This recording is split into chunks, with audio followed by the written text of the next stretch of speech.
8 жасар баланың анасы қайтыс болды. Әкесі жыл уақыт өтер өтпестен қайта үйленді. Bir күні әкесі қызынан: "Балам, сенің бұрынғы анаң мен қазіргі анаңның қандай айырмашылығы бар екен?" деп сұрады. Баласы бар пейілімен: "Бұрынғы анам өтірікші, қазіргі анам шыншыл екен" деді. Әкесі қайран қалып: "Қалайша?" деп сұрады.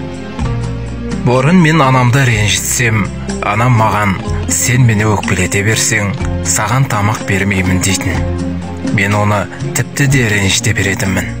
Ал ол болса, мені ауылда шарлап, іздеп жүріп, тауып әкеліп, тамақ жегізетін. Бірақ қазіргі анамды ренжітсем, егер мені ренжітсең, тамақ бермеймін" деді. "2 күн бойы аш отырмын. Бұрынғы анам енді жылама, жыласаң далаға лақтырып жіберемін дейтін. Бірақ жылай беретінмін. Анам мені ұрмай соқпай бауырына басып: "Балам, жылама, қай жерің ауырады, кім тиісті?" деп уатып алатын. Қазіргі анам ұрамын дейді, айтқанында тұрады.